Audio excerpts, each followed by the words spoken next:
One of the things that will make or break the Xbox One X is how developers treat it. Are developers going to go out of their way and make the better versions on the console?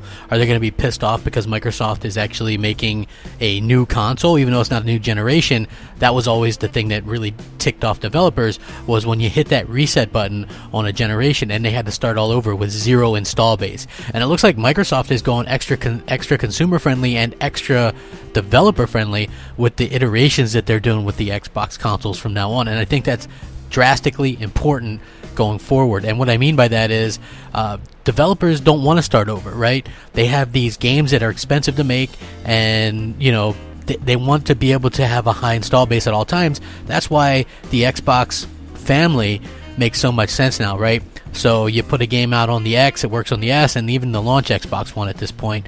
And no matter what going forward, you're probably going to have some sort of situation where it's going to work on most of these. I mean, obviously there's going to come a point where probably some of them will phase out, but probably not for a long time. And that's very important. By the way, this is Crapgamer, and you're listening to Crapgamer Reviews, back with another video, of course. Sorry, I got kind of carried away there talking about what I wanted to talk about, but definitely cool stuff anyway. And a good thing is developers are starting to take notice of the Xbox One X, and being that one of the biggest, even though they're getting a lot of crap right now, which would be EA, they had nothing but praise for the Xbox One X, and for that exact reason, right? At the Global Technology Conference, the chief financial officer at EA really expressed his approval for the X, noting that it's incredibly powerful, and he also said that upgrades such as seen with the Xbox One X, it doesn't bring with it the problems that arise every time a new console comes along, being that you have to really start out at ground zero again, and that's something that, you know, these developers hate. You know, imagine you're selling, like, okay, let's go back and look at the 360 era, right?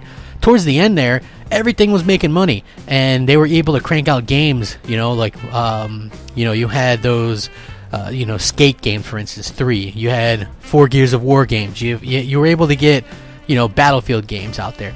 Battlefield Bad Company. You were able to get all these games. Army of 2. What did they get? Like 3 of those games out?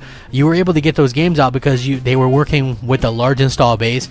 And so even if something wasn't really considered a critical hit or whatever, if it sold, it would still sell a few million copies. Think of it this way, right? The Iron Man game, they came out with the first movie on the 360, sold over 1 million units or something like 2 million units. It was crazy how good it did, even though it was a bad game. And that's kind of how things went, just because there were so many consoles out there. Developers don't want to hit that reset button, which I think is really going to hamper Sony's problem going forward. Not to turn this into a Sony thing, but always being able to keep your games and keep your controllers and all your peripherals and stuff, that's super important going forward. And I will link this article in the description so you guys can check it out, because it is pretty cool to hear him talk about it and how it actually is bucking the trend of the situation where they have to start all over with a zero install base. They don't like that. They don't want to start over every 4 or 5 years. They want that install base to keep growing and things like that. So I completely agree, and this is something that will help Microsoft going forward, because developers and publishers love this. Let me know what you guys think. Sound off, rate, comment, subscribe. Please hit that share button if you would, and also hit the bell so you guys get notified of all the content that drops. And hopefully you guys have a great week. Happy Thanksgiving week to my fellow Americans. And hopefully you guys all have great times with your family and friends and all that stuff. Rack 'em up. Crapgamer, out.